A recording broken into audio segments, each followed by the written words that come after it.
আর আমি বারবার একটা কথা বলি যে এই দুনিয়াতে আল্লাহ ছাড়া আমাদের আপন বলে কেউ নাই। আপনি যাকে আপন মনে করেন না কেন, আমাদের সম্পর্ক আছে বাবার সাথে, মায়ের সাথে, স্ত্রী সন্তানদের সবার সাথে, আমাদের হক আছে, অধিকার আছে, সব ঠিক আছে। বিশ্বাস করেন আল্লাহ ছাড়া আপন বলে আপনার কেউ নাই। এই যে গার্লফ্রেন্ডকে আপন মনে হয়, এরা আপন না। স্ত্রী সন্তানদেরকে খুব আপন মনে হয়, আপনার মৃত্যুর পর 40 দিন সময় লাগবে না সব ভুলে যেতে। পিতামাতা, ভাই বোন সবাইকে আপন মনে হচ্ছে। পিতামাতার স্থান বাবা মার পরে, আল্লাহ রসুলের পরে, সেটা ঠিক আছে, কিন্তু আপন আল্লাহ ছাড়া তারা নন। আপনি তাদের মনোপুতভাবে নিজে প্রতিষ্ঠিত হতে পারবেন না, তারা আপনাকে চিনবে না। বলে সারাটা জীবন তোর পিছনে এত টাকা ঢাললাম, কি করলি? কিচ্ছু করতে পারলি না। আবার এখন যারা পিতামাতা হয়েছেন, সন্তানদেরকে আপন মনে হচ্ছে, দেখবেন এই সন্তানকে আপনি আপনার মনোপুতভাবে সম্পত্তি দিতে পারবেন না, ভরণ পোষণ দিতে পারবেন না।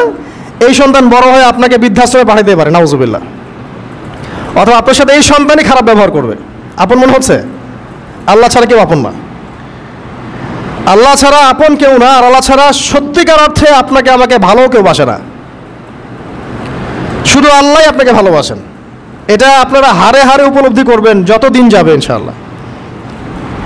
তাই শুধু সে আল্লাহর জন্যেই নিজেকে খালেস করে দেন, আর যার যার হক তাকে তাকে দিয়ে দেন। দুনিয়াতে শান্তিতে থাকার ফিলোসফি বলছি, philosophy of happiness in this হায়াতুদ দুনিয়া, সেটা হচ্ছে যার যার হক তাকে তাকে দিয়ে দেন, নিজের হক আল্লাহর কাছে চেয়ে নেন। আর দুনিয়াকে আপন মনে করবেন না, আল্লাহ ছাড়া কাউকে আপন মনে করবেন না। আপনি সুখে থাকবেন ইনশাআল্লাহ। দুনিয়ার দাসত্ব করবেন, আল্লাহ ছাড়া অন্য মানুষদেরকে আপন মনে করে নেবেন, দেখবেন আপনি পদে পদে কষ্ট পাবেন। কারো কাছে আশা করেন না, কষ্ট পাবেন না। আমি এই প্রসঙ্গে কথাগুলো বললাম যে দুনিয়াকে আপন মনে করতে নাই, আর আল্লাহকে আপন মনে করতে হয়। আল্লাহকে আপন মনে করলে তখন আমার উপর কিছু দায়িত্ব চলে আসে। কি দায়িত্ব? আল্লাহ আমাকে সৃষ্টি করেছেন, রিজিক দিয়েছেন, লালন পালন করছেন, বাঁচিয়ে রেখেছেন, তার হাতে আমার মৃত্যু, তার হাতে সব কিছু। তো এখন আল্লাহ পাকের জন্য নিজের জীবনটাকে খালেস করে নেওয়া, যেভাবে আল্লাহ পাক চলতে বলেছেন সেভাবে চলা, যেগুলোকে আল্লাহ পাক নিষেধ করেছেন বর্জন করা। আর রাসূলুল্লাহ সাল্লাল্লাহু আলাইহি ওয়াসাল্লামের সুন্নাহ আল্লাহ পাক রেখে দিয়েছেন আমাদের সামনে। এই সুন্নাহগুলো যদি আমরা অনুসরণ করতে পারি ইনশাআল্লাহ, এই দুনিয়াতে কিছু পাই বা না পাই, ইনশাআল্লাহ পরকালে আপনি আল্লাহর ক্ষমা পাবেন ইনশাআল্লাহ তাআলা। কোরআনের সূরাগুলার অর্থ সব খুতবায় বলা যায় না, সময় সংকলন হয় না। এত চমৎকার ওয়াদ-দুহা সূরা আছে না, শপথ দ্বিপ্রহরের, ওয়াল-লাইলি ইযা সাজা, শপথ রাতের যখন সেটা আচ্ছাদিত হয়। মা ওয়াদ্দাআকা রাব্বুকা ওয়া মা ক্বালা, আল্লাহ কত মায়া দিয়ে তার নবীকে বলছেন যে তোমার আল্লাহ তোমাকে ছেড়েও দেন নাই, তোমার আল্লাহ তোমাকে ছেড়ে দেন নাই। ওয়ালা সাউফা ইউতিকা রাব্বুকা ফাতারদা, শীঘ্রই তোমার রব তোমাকে দান করবেন এবং তুমি সন্তুষ্ট হয়ে যাও।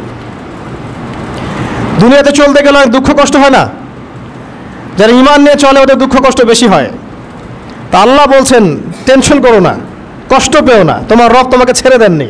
ওয়ালা সাউফা ইউতিকা রাব্বুকা ফাতারদা, তোমার রব তোমাকে শীঘ্রই দান করবেন আর তুমি সন্তুষ্ট হয়ে যাবে। আলাম ইয়াজিদকা ইয়াতীমান ফাআওয়া, আল্লাহ বলছেন আল্লাহ কি তোমাকে ইয়েতিম রূপে পাননি, এরপর আল্লাহ কি তোমাকে প্রতিপালন করে বড় করেননি? ওয়াজাদাকা দাল্লান ফাহাদা, আল্লাহ কি তোমাকে পথভ্রষ্ট পান নাই, তোমাকে আল্লাহ পাক হেদায়েত দেন নাই? তো আল্লাহ যে এগুলো করেছেন সে আল্লাহ তোমাকে পরকালে ইনশাআল্লাহ ভালো রাখবেন। ফাআম্মাল ইয়াতীমা ফালা তাকহার, তো তুমি এতিমদের প্রতি কঠোর হয়েও না। ওয়াম্মা সাইলা ফালা তানহার, কেউ চাইলে তার হাতকে খালি ফিরিও না, ধমক দিও না। ওয়াম্মা বিনিআমাতি রাব্বিকা ফাহাদ্দিস, তোমার রবের এই সমস্ত নিয়ামতগুলো তুমি মানুষের কাছে বর্ণনা করতে থাকো। এর পরের সূরার দিকে খেয়াল দেখবেন, সূরা আলাম নাশরাহ লাকা সাদরাক, মনে হয় দুটো একটা আরেকটার সাথে পেয়ার। আলাম নাশরাহ লাকা সাদরাক, আমি কি তোমার হৃদয়কে প্রশস্ত করে দেই নাই? ওয়াদা'না আনকা ওয়িজরাক, তোমার বোঝাগুলো হালকা করিনি? কাকে বলছেন এগুলো আল্লাহ পাক? রাসূলুল্লাহ সাল্লাল্লাহু আলাইহি ওয়াসাল্লামকে। তো যে মানুষটা জান্নাতে যাবে নিশ্চিত, এবং যিনি জান্নাতের দরজা না খুললে জান্নাতের দরজা কারো জন্য খোলা হবে না। যে মানুষটা হচ্ছে ভদ্র, স্মার্ট, বিচক্ষণ, কোনো মানুষ পৃথিবীতে নাই। সকল ধর্মের মানুষ মানে এটা। কিছু আছে শয়তান, মানুষরূপী শয়তান, এরা মানে না, বাট দেখবেন ম্যাক্সিমাম মানুষই মানে, হোক সে ইহুদি বা খ্রিস্টান বা হিন্দুইজম বা মুসলিমরা তো মানেই, সবাই মানে যে মুহাম্মদ সাল্লাল্লাহু আলাইহি ওয়াসাল্লামের মতো স্মার্ট, বিচক্ষণ, ভদ্র, সুচরিত্রের মানুষ পৃথিবীতে কোনোদিন আসেও না, আসবেও না। তো সেই নবীর জীবনটা আপনি পড়ে দেখবেন, আর রাহিকুল মাখতুম বইটা, যে চড়াই আর উতরাই, খালি দুঃখ, কষ্ট, যন্ত্রণা, লাঞ্ছনা, কন্টিনিউয়াসলি। আমাদের নবী সাল্লাল্লাহু আলাইহি ওয়াসাল্লাম তো 1 মাস শান্তিতে ঘুমানো নাই নবী হওয়ার পরে। যখন তিনি মারা যান, ফাতিমা রাদিয়াল্লাহু আনহার কথা মনে আছে না? কানে কানে কি জানি বললেন। তখন আমাদের নবী একটা কথা বলেছিলেন, আমি এই বয়সে সে কথাটা বুঝি, মাদ্রাসা লাইফে, ইউনিভার্সিটি লাইফে বুঝিনি। নবীজি বলেছিলেন তার মেয়েকে, ফাতিমা রাদিয়াল্লাহু আনহা তার কষ্ট দেখে কান্নাকাটি শুরু করলেন। আমাদের নবীজি তাকে কাছে ডেকে বললেন কানে কানে যে কি জানি একটা বললেন। তারপর ফাতিমা রাদিয়াল্লাহু আনহা চুপ করে গেলেন। তো পরে জিজ্ঞাসা করা হলো কি বলেছিলেন, তিনি বললেন আল আব্বাজান বলেছেন আজকের পর তোমার আব্বার কোনো কষ্ট থাকবে না, আর তুমি আমার পরিবারের মধ্যে সবার আগে আমার সাথে সাক্ষাৎ করবে। এই যে আজকের পর আমার আব্বার আর কোনো কষ্ট থাকবে না, এর মানে বোঝেন, মানে সারাটা নববী জীবন কত যে কষ্ট নবী সাল্লাল্লাহু আলাইহি ওয়াসাল্লামকে সহ্য করতে হয়েছে। আজকে জান্নাতে যাওয়ার দিন, আজকে আর তোমার আব্বার কোনো কষ্ট থাকবে না। এই মানুষটার যদি এই অবস্থা হয় তাহলে আমরা কি? আল্লাহ পাক সেই মানুষটাকে এই সূরা দুটো শোনাচ্ছেন, আমি কি তোমাকে এতিম পাই নাই, তোমাকে পথভ্রষ্ট পাই নাই, হেদায়েত দেই নাই, ভরণ পোষণ করিনি, আমি আল্লাহ তোমাকে ছেড়ে দেই নাই, শীঘ্রই তোমাকে দান করব, হ্যাঁ, তোমার বোঝাকে আমি হালকা করিনি। ফাইন্না মাআল উসরি ইউসরা, ইন্না মাআল ইউসরি ইউসরা,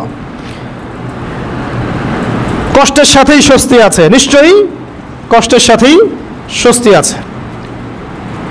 ফাইদা ফারাগতা ফানসাব ওয়া ইলা রাব্বিকা ফারগাব, যখন তুমি অবসর পাবে তখন তোমার রবের দিকে একনিষ্ঠ হও। এটাই বলতে যাচ্ছি আমি আপনাদেরকে, যে আমাদের উচিত শুধু আল্লাহর দিকে একনিষ্ঠ হওয়া, দুনিয়াকে ভালো না বাসা, কিচ্ছু না দুনিয়াটা। আমার চেয়ে ভালো আপনারা এটা জানেন না, কিচ্ছু না দুনিয়াটা, মানে মুহূর্তে ডিজাস্টার হয়ে যেতে পারে। আর যাদেরকে নিয়ে এই দুনিয়া, আমাদের মা বাবা, ভাই বোন, আত্মীয় স্বজন, স্ত্রী সন্তান, এরা সবাই যে যার হক চাচ্ছে, তাদের হক দিয়ে দেন, আপনি খুব ভালো, দিতে পারবেন না, আপনি ভালো না।